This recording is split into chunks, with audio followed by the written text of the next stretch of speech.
नमस्कार, मैं हूं नेहा बेनीवाल और आप देख रहे हैं ऑल इंडिया न्यूज। खबर सबसे पहले, आइए शुरू करते हैं आज की खबरें। मुजफ्फरनगर के नई मंडी थाना क्षेत्र के अलमासपुर रोड स्थित वशिष्ठ हॉस्पिटल में जबरन अबॉर्शन का आरोप लगाते हुए परिजनों ने जमकर हंगामा किया। मुजफ्फरनगर जनपद के नई मंडी कोतवाली क्षेत्र के अलमासपुर रोड स्थित वशिष्ठ हॉस्पिटल में 4 माह की गर्भवती महिला का अबॉर्शन करने से गुस्साए परिजनों ने हॉस्पिटल पर जमकर हंगामा काटा। परिजनों ने बताया कि महिला 4 माह की गर्भवती थी जो यहां पर अल्ट्रासाउंड कराने के लिए आई थी, लेकिन यहां पर चिकित्सकों ने उसे बरगलाकर उसका अबॉर्शन कर दिया, जिसकी जानकारी परिजनों को नहीं दी गई। परिजनों की हंगामे की सूचना पर नई मंडी कोतवाली पुलिस और नगर मजिस्ट्रेट मौके पर पहुंचे, जहाँ परिजनों को समझा बुझाकर शांत किया गया। वहीं परिजनों ने हॉस्पिटल के विरुद्ध मुकदमा दर्ज कराते हुए कार्यवाही की मांग की। नगर मजिस्ट्रेट अभिषेक सिंह ने बताया कि परिजनों की तहरीर पर मुकदमा दर्ज कर लिया गया है और कार्यवाही की जाएगी। वहीं मामले की सूचना मिलते ही हिंदू संगठन के कार्यकर्ता भी मौके पर पहुंच गए और चिकित्सकों पर लापरवाही का आरोप लगाते हुए सख्त कार्यवाही की मांग की। लड़की आई हुई थी जी अल्ट्रासाउंड के लिए और इन्होंने केस बिगाड़ दिया, उसका अबॉर्शन कराया। 4 महीने की प्रेग्नेंट थी वो, तब कि इनका केस हैंडल नहीं हुआ तो इन्हें मना करना चाहिए था। जाहिर सी बात है, उनका अबॉर्शन का क्या मतलब है। और जिस डॉक्टर ने करा वो प्राइवेट है ना कि उसने बड़ी डॉक्टर ने खुद किया, और अब जाके उसमें बच्चा उसकी जैसे भी अबॉर्शन लेडी का कोई प्रॉब्लम होती है कि इस तरह अब लड़का हुआ उसके 4 महीने का, पता उसकी जिम्मेदारी कौन करेगा। तो कह रहे थे कि ले जाओ उसे यहाँ से, और अगर आए थे अल्ट्रासाउंड के लिए करा दिया, कर दिया उन्होंने अबॉर्शन, और फिर कह रहे कि गलती हो गई। कैसे हो गई गलती भाई? कहाँ पर आए थे, कौन सा हॉस्पिटल है? ये वशिष्ठ हॉस्पिटल है जी, अलमासपुर रोड पे, जानसर रोड पे। डॉक्टर को क्या कहना है? डॉक्टर तो ये कह रहे कि इसका दर्द हुआ था पहले ही। अरे दर्द था पहले तो आप बताते कि हमारे बस का नहीं है केस करना, हम उसे कहीं और ले जाते। ये थोड़ी कि अबॉर्शन का मतलब है कि आप मरीज का दर्द उसकी गर्दन काट दो आप। क्या नाम था लड़की का? काजल। तो ट्रीटमेंट नहीं चल रहा था या कहाँ चल रहा था? नहीं, ट्रीटमेंट अल्ट्रासाउंड के लिए आते सर, इसके लिए तुम यहाँ पे ट्रीटमेंट। रहने वाले कहाँ के आप लोग? छपरे के। तो क्या चाहते हैं आप लोग? ये चाहते कि हमारे साथ जो होगा किसी और के साथ ना हो। साइलेंट दे रहे हैं इसकी? बिल्कुल भाई साहब देंगे, ताकि ये हॉस्पिटल आगे कुछ सबक लेंगे कि ताकि ये तीसरा केस है, हमने तीसरा केस सुना है, तीसरा हमारे साथ ही हुआ खुद। और हमें ये कह रहे कि आप चुप रहिए और आप इधर ले जाइए कि हंगामा कर रहे हैं। डॉक्टर कहना है कि सब कुछ नॉर्मल है। हाँ, सब कुछ है कि नॉर्मल है, से ले जाओ। क्यों ले जाइए हमसे? उसे तभी 15-30 मिनट बाद बच्चा हुआ, 4 महीने का ये पड़ा अंदर। देखिए, आज सुबह ये संज्ञान में आया था कि वशिष्ठ हॉस्पिटल जो अलमासपुर में स्थित है, थाना नई मंडी क्षेत्र के अंतर्गत आता है, उसमें भोपा क्षेत्र की कोई महिला थी जो कि गर्भवती थी और वो अपने अल्ट्रासाउंड के लिए आई थी। और वहाँ पर फिर परिवारजनों ने ये आरोप लगाया है कि हॉस्पिटल के डॉक्टर्स ने उनका गर्भपात करा दिया गया। इसको लेके वहाँ पे डॉक्टर और हॉस्पिटल और जो परिवारजन थे उनके बीच में थोड़ा सा हॉट टॉक हुआ। उसके बाद थाना जो था नई मंडी अपने, उनकी पुलिस वहाँ पहुँच गई थी और अभी फिलहाल जो परिवारजन है उन्होंने हॉस्पिटल के खिलाफ तहरीर दे दी है। पुलिस उसकी जांच कर रही है। हमने मुख्य चिकित्सा अधिकारी को भी बोला हुआ है कि वो भी इसमें अपनी जांच संपादित करें और जो भी निष्कर्ष है वो बताएं, और अगर कोई दोषी पाया जाता है तो हम लोग कठोर कार्रवाई करेंगे। सर, लगातार उस हॉस्पिटल की कमियां सामने आती रहती है, आपके द्वारा हॉस्पिटलों में इतनी कार्रवाई भी की गई, फिर भी हॉस्पिटल देखिए, वशिष्ठ हॉस्पिटल हो सकता है कि पहले जो आप बता रहे हो कार्रवाई उस पर हुई है, तो हम उनको भी अब निकलवा रहे हैं। और अगर ये होता है कि पुनरावृत्ति बार बार हॉस्पिटल द्वारा की जा रही है इस प्रकार की और ये सिद्ध हो जाता है, तो निश्चित रूप से इस बार कठोर कार्रवाई हम लोग। सर, जो वहाँ के मुख्य डॉक्टर हैं उनके द्वारा पत्रकारों के साथ भी वहाँ पर अवैध व्यवहार किया गया। अभी इसका संज्ञान आप लोगों के माध्यम से हुआ है और अगर इस प्रकार से किया गया है तो उसका भी संज्ञान लिया जाएगा, कार्रवाई की जाएगी। हमारे सिकंदरपुर गढ़वाड़ा भोपे के पास से भोपे डॉक्टर ने लिख के दिया था उसके यहाँ पे। कहाँ पे लिख के दिया था? उसके एसी ऑफिस के यहाँ से। वहाँ पे इसके बाद वो हॉस्पिटल है ना, वो इसके यहाँ से, हाँ उसके यहाँ से तो लिख के दिया था उसने। तो हम यहाँ ले आए अल्ट्रासाउंड के लिए। उन्होंने अल्ट्रासाउंड तो क्या नहीं, ऐसे ऑपरेशन वाले में ले गए। तो उन्होंने डॉक्टर ने, लड़की ने मने भी करी कि मुझे कोई दिक्कत नहीं है वैसा। तो उन्होंने उसको कंची वंची दी, वो कंची निकाली होगी और वैसा लगाई उन्होंने, तो थैली वैली हो, पिशाब की हो, जो भी हो, उसमें लग गई वो कंची। उसके लगते ही खून ज़्यादा बह गया, ब्लड ज़्यादा बह गया उसके कारण। तो फिर वो 4 महीने प्रेगनेंट को बच्चा बाहर निकालना पड़ा, दिक्कत आ गई। और लड़की का तो पता नहीं, अभी काफ़ी देर हो गई मेरे को अंदर निकाह में ऑक्सीजन लग रही थी। उसमें डॉक्टर लोग क्या कह रहे हैं? डॉक्टर लोग तो नुकाए नॉर्मल है, पर नॉर्मल नहीं है अभी। डॉक्टर ने को भी दिखा रही है। डॉक्टर की लापरवाही है? लापरवाही बहुत ज़्यादा है डॉक्टरों की। आपके साथ कुछ धक्का मुक्की बताई? हाँ, ये खड़ी अभी करी पुलिस वालों ने, तुमने भी देखा हुआ। एक पत्रकार अंदर जा रहा था, ऐसे जाने दे रहे थे, मैं कह रहा जाने दो ना उसको अंदर, मैं भी जाऊँगा उसके साथ, तो मुझे भी जाने अंदर दे रहे, कहीं नहीं जान देगा, वो गार्ड खड़ा गेट पे। जो तो किस तरह की कार्रवाई की मांग करते हैं आप लोग? कार्रवाई होनी चाहिए इस पर। पुलिस प्रशासन भी ठीक नहीं है और क्या कह रहे, हॉस्पिटल भी वो बंद होना चाहिए। काजल। मुजफ्फरनगर के भोपा रोड स्थित एसडी कॉलेज ऑफ कॉमर्स में हिंदी दिवस के अवसर पर वाद विवाद प्रतियोगिता का आयोजन किया गया, जिसमें छात्र छात्राओं ने हिस्सा लिया। मुजफ्फरनगर के भोपा रोड स्थित एसडी कॉलेज ऑफ कॉमर्स में राष्ट्रीय हिंदी दिवस के अवसर पर वाद विवाद प्रतियोगिता का आयोजन किया गया, जिसमें छात्र छात्राओं ने बढ़ चढ़कर हिस्सा लिया। इस दौरान छात्र छात्राओं ने हिंदी भाषा पर अपने तर्क और वितर्क पेश किए, जिन्हें सभी ने खूब सराहा। इसके बाद प्रथम, द्वितीय और तृतीय स्थान प्राप्त करने वाले छात्र छात्राओं को विद्यालय प्रशासन के द्वारा पुरस्कार देकर सम्मानित किया गया। आज हमारे महाविद्यालय में हिंदी दिवस के उपलक्ष्य में एक गोष्ठी का कार्यक्रम आयोजित किया गया, जिसमें हमारे यहाँ अध्ययनरत सभी छात्र छात्राओं ने प्रतिभाग करा है और अपने अपने विचार हिंदी दिवस से संबंधित रखे हैं। बच्चों ने बहुत ही सुंदर वाद विवाद प्रतियोगिता में प्रतिभाग करा है। उनके द्वारा प्रस्तुत विचार भी बहुत सराहनीय रहे। आज ही के दिन हमारे यहाँ हिंदी दिवस 1949 में स्थापित हुआ था। हमारे यहाँ इसे मान्यता प्राप्त हुई थी और हिंदी ही एकमात्र ऐसी भाषा है जो पूरे भारतवर्ष में 70% से अधिक बोली जाती है, लिखी जाती है और समझी जाती है। सरल भाषाओं में अगर हम ज्ञान प्राप्त करना चाहते हैं तो हिंदी से सशक्त कोई भाषा नहीं है। यही सबसे सरल है और सबसे उत्तम भाषा है। अगर हम लोग इसको अंगीकृत करेंगे, इसमें अपना व्यवहार, अपना लेखन आगे बढ़ाएंगे, अपना पठन पाठन आगे बढ़ाएंगे, तो निश्चित रूप से देश की तरक्की में ये उपयोगी सिद्ध होगा। धन्यवाद। मुजफ्फरनगर जनपद के खतौली थाना क्षेत्र में भाजपा की जिला पंचायत सदस्य से अभद्रता करने के मामले में कार्रवाई की मांग को लेकर भाजपा कार्यकर्ताओं ने थाने का घेराव किया।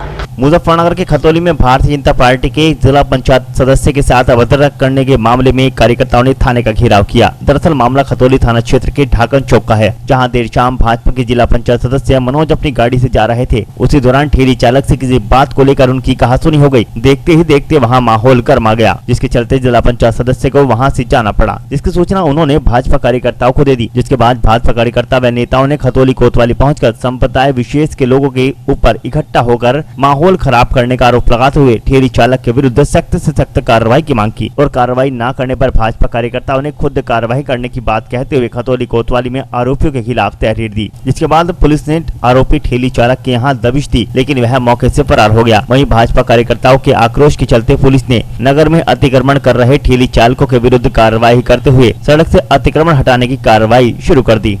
कल मैं बड़े बाजार से अपनी स्कूटी से जा रहा था, मेरे साथ में एक मेरे मित्र थे। ढाकन चौक पे आने के बाद में वहाँ पे जाम लगा हुआ था, लोगों को निकलने का बिल्कुल रास्ता नहीं था और लगभग 50 मीटर इधर 50 मीटर दूसरी तरफ जाम लगा हुआ था। धीरे धीरे 5 मिनट तक मैं चल के वहाँ ठेली तक आया। मैंने कहा कि भैया किसकी ठेली ऐसे हटा लो, तो वो कह लगा ठेली वाला यहाँ है ही नहीं। मैं तो यार कहाँ चला गया वो ऐसे।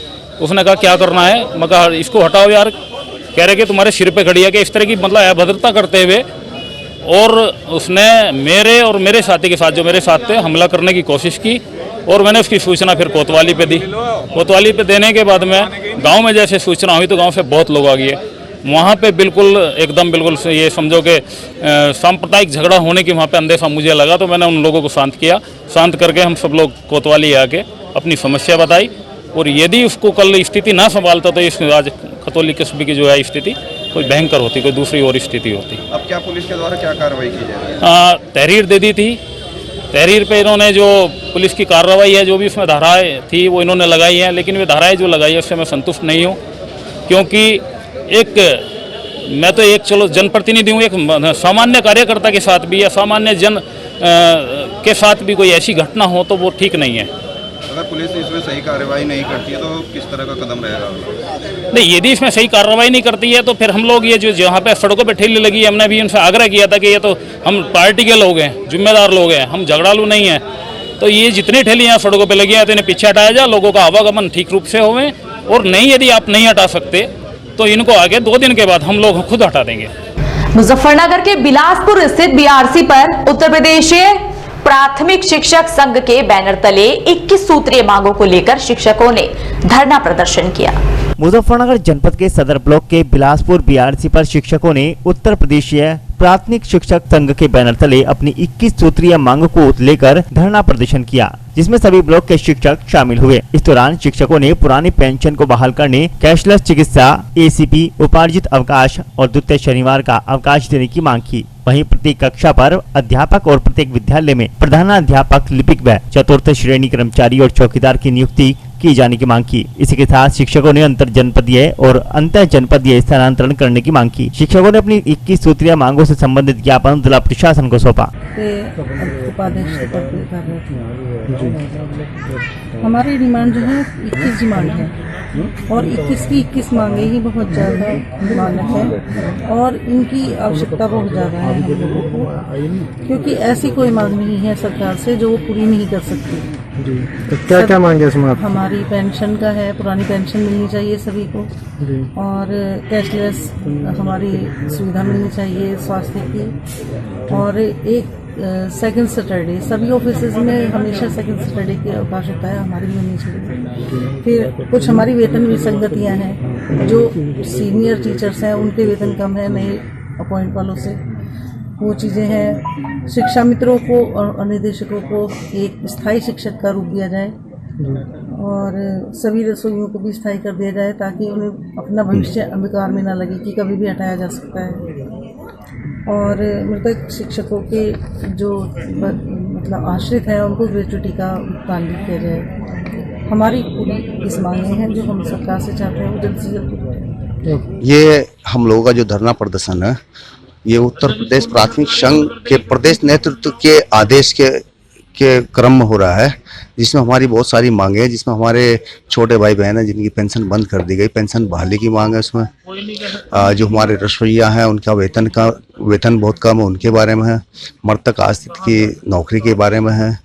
और जो आज का दौर है गवर्नमेंट के साथ में, गवर्नमेंट जो निजीकरण की तरफ लेके जा रही सारी चीज़ें, उसके विरोध में है कि आज टीचर जो अपना जो आज कार्यकाल चल रहा है अपना पूर्ण अधिकार चाहता है। कहीं ना कहीं हम लोग इस चीज़ से डरे हुए हैं कि धीरे धीरे जिस तरह से देश की गतिविधियां चल रही हैं उसको बांटा जा रहा है, देश की छोटी मोटी चीज़ों को बेचा जा रहा है।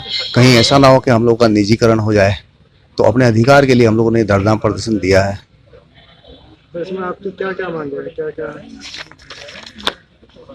पुरानी पेंशन बहाल करो, कैशलेस चिकित्सा है इसमें, छात्रों के बैठने के लिए फर्नीचर, पंखे, ये मूलभूत सुविधाएं होनी चाहिए।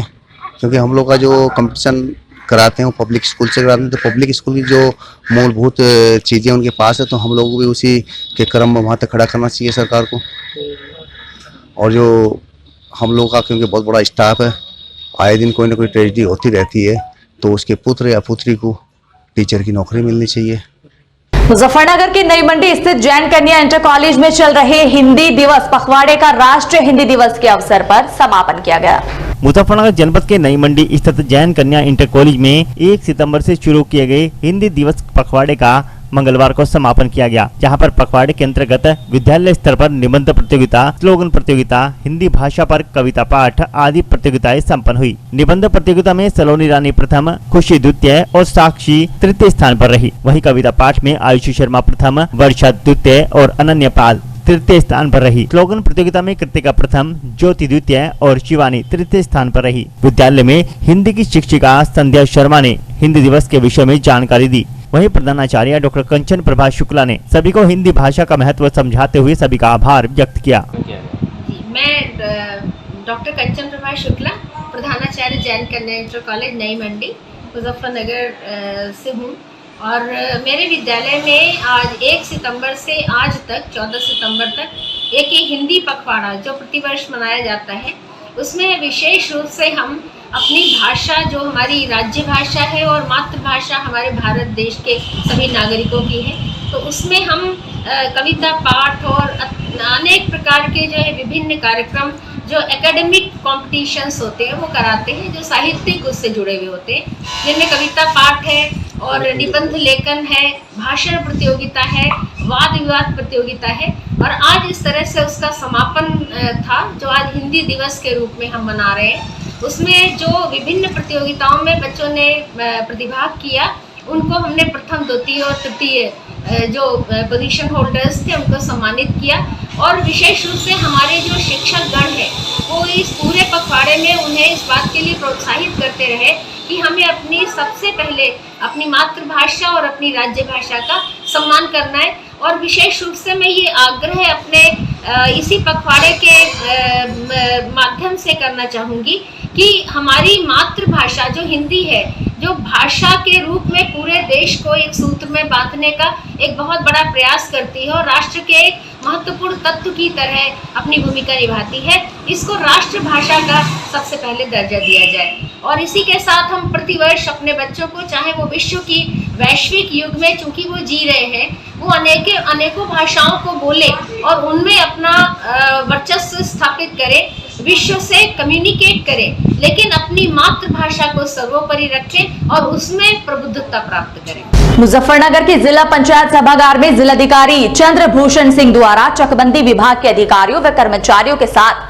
एक बैठक का आयोजन किया गया। मुजफ्फरनगर जनपद के जिला पंचायत सभागार में जिलाधिकारी चंद्रभूषण सिंह के द्वारा चकबंदी विभाग के अधिकारियों व कर्मचारियों के साथ बैठक का आयोजन किया गया, जिसमें जिलाधिकारी सहित अपर जिलाधिकारी प्रशासन अमित कुमार, अपर जिलाधिकारी वित्त व राजस्व अतुल कुमार और अन्य अधिकारीगण मौजूद रहे। चकबंदी अधिकारियों को निर्देशित करते हुए जिलाधिकारी ने कहा कि जिले में चल रही चकबंदी प्रक्रिया को पारदर्शी तरीके से संपन्न कराया जाए और इसमें किसी भी तरह की लापरवाही न बरती जाए। उन्होंने कहा कि यदि कोई भी चकबंदी प्रक्रिया में लापरवाही बरतता है तो संबंधित विभाग के अधिकारी और कर्मचारी के विरुद्ध सख्त कार्यवाही अमल में लाई जाएगी। चकबंदी के बारे में भी जिलाधिकारी महोदय द्वारा आज मीटिंग कराई गई। उसमें चकबंदी के जितने गांव हैं सभी के प्रधानों को बुलाया गया, वहां से पब्लिक भी को भी बुलाया गया था। साथ ही साथ चकबंदी विभाग के जितने अधिकारी हैं ऊपर से लेकर नीचे तक, डीडीसी से लेकर के लेखपाल तक सभी अधिकारी वहाँ मौजूद थे। एडीएम और एसडीएम्स भी वहाँ मौजूद थे और सबकी उपस्थिति में जो समस्या जो सबसे बड़ी है, चकबंदी प्रक्रिया में टाइम बहुत लग रहा है, तो जिलाधिकारी महोदय का स्पष्ट निर्देश है कि उसको जितने भी गांव हैं उनको जल्दी से जल्दी पूरा कराया जाए, चकबंदी काम पूरा कराया जाए और जो भी वाद लंबित हैं चकबंदी के उनको जल्दी से जल्दी वहीं मौके पर जा करके गाँव में जाकर सुनवाई की जाए और उनका वहीं से डिस्पोजल कराया जाए।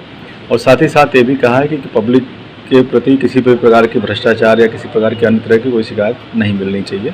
इस प्रकार के सख्त हिदायत भी दिए गए हैं। लापरवाही मिलने पर किस तरह कार्रवाई? लापरवाही मिलने पर दंडित किया जाएगा। जो भी कर्मचारी अधिकारी जो भी दोषी पाए जाएंगे उनके खिलाफ कड़ी कार्रवाई। मुजफ्फरनगर जनपद के कस्बा मीरापुर के श्री सुखन लाल आदर्श कन्या इंटर कॉलेज में हिंदी दिवस के अवसर पर कार्यक्रम का आयोजन हुआ, जिसमें छात्र छात्राओं ने विभिन्न कार्यक्रम प्रस्तुत किए। मुजफ्फरनगर के मीरापुर कस्बे की श्री सुखन लाल आदर्श कन्या इंटर कॉलेज में मंगलवार को हिंदी दिवस समारोह धूमधाम के साथ मनाया गया। इस अवसर पर विचार गोष्ठी व प्रतियोगिताएं आयोजित हुई, जहां पर मुख्य अतिथि का स्वागत किया गया। श्री सुखन लाल आदर्श कन्या इंटर कॉलेज में हिंदी दिवस रंगारंग व सांस्कृतिक कार्यक्रमों के साथ मनाया गया। छात्राओं ने हिंदी भाषा का प्रचार प्रसार किया। प्रधानाचार्य रेणु बेदी ने माँ सरस्वती की प्रतिमा का माल्यार्पण किया। प्रधानाचार्य रेणु बेदी ने हिंदी दिवस के बारे में सभी को जानकारी दी और बताया कि हिंदी हमारी मातृभाषा है। इसको देखते हुए कॉलेज में कविता व भाषण प्रतियोगिता का भी आयोजन किया गया। कविता प्रतियोगिता में अंजिम जहरा प्रथम, आकांक्षा द्वितीय और अंशु सैनी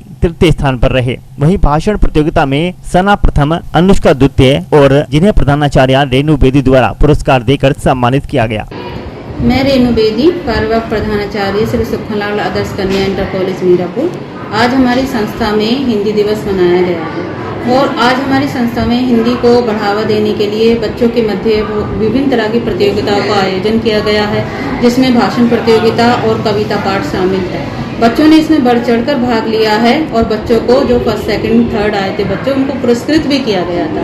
इस शुभ अवसर पर मैं अपने सभी देशवासियों को हिंदी दिवस की हार्दिक शुभकामनाएं देना चाहती हूं और सभी से ये प्रार्थना करना चाहती हूं कि जो हमारी हिंदी है यही हमारी राष्ट्रीय भाषा है, इसे हमें बनाए रखना है और इसके लिए हमें अथक प्रयास करने हैं। आज हम देखते हैं कि सभी व्यक्तियों का रुझान अंग्रेजी की भाषा की तरफ ज़्यादा होता जा रहा है, जबकि जो हमें अपनी मातृभाषा पर ज़्यादा ध्यान देना चाहिए और उसे बढ़ाने के लिए जितने भी प्रयास हैं उसे करने चाहिए।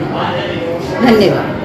मुजफ्फरनगर के कस्बा मीरापुर में नगर पंचायत द्वारा मच्छरों के संक्रमण से निजात पाने के लिए क्षेत्र में फॉगिंग अभियान चलाया गया। बदलते मौसम को देखते हुए कस्बे की सफाई व्यवस्था और संक्रमण मुक्त करने के लिए नगर पंचायत मीरापुर द्वारा महाअभियान शुरू कर दिए गए हैं, जिसमें कस्बे की गलियों, मकानों व व्यावसायिक प्रतिष्ठानों को सैनिटाइज किया जा रहा है। इसमें कई वाहनों को लगाया गया है। नगर पंचायत के कर्मचारी 2 सप्ताह से कस्बे की गलियों, नालियों, घरों और व्यावसायिक प्रतिष्ठानों को सैनिटाइज कर रहे हैं। नगर पंचायत मीरापुर के अधिशासी अधिकारी कमलाकांत राजवंशी ने बताया कि कस्बे व आसपास के गाँव में भी नगर पंचायत अपने कर्मचारियों के साथ सैनिटाइजेशन अभियान चला चला रही है। साथ ही मच्छरों के प्रकोप को देखते हुए कस्बा मीरापुर में फॉगिंग अभियान चलाया गया, जहां पर मौसमी बुखार, वायरल इन्फेक्शन, खांसी, नजला बुखार के मरीजों में तेजी को देखते हुए नगर पंचायत के अधिशासी अधिकारी कमलाकांत राजवंशी के निर्देशों पर सभी वार्डों में मच्छरों के प्रकोप को खत्म करने के लिए फॉगिंग अभियान चलाया गया। फॉगिंग कार्य का निरीक्षण नगर पंचायत के अधिशासी अधिकारी कमलाकांत राजवंशी व चेयरमैन पति जहीर कुरैशी के द्वारा किया गया। मुजफ्फरनगर के मीरापुर क्षेत्र के गांव रसूलपुर गढ़ी में कोविड-19 वैक्सीनेशन शिविर का आयोजन किया गया, जिसमें 260 लोगों को कोविड-19 का टीका लगाया गया।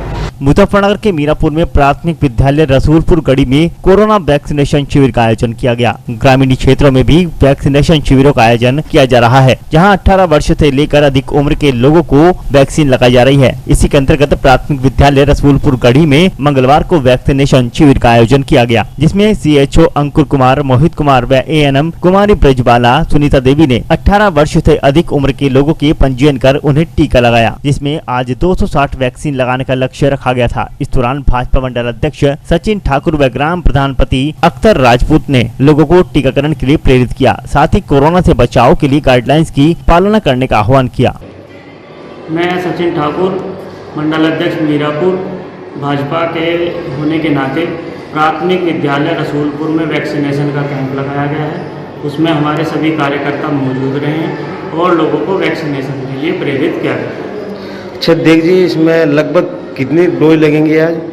लगभग 200 डोज लग चुकी है। अच्छा 200 डोज लगेंगे इसमें? जी। अच्छा, आप किसी संदेश देना चाहेंगे कुछ?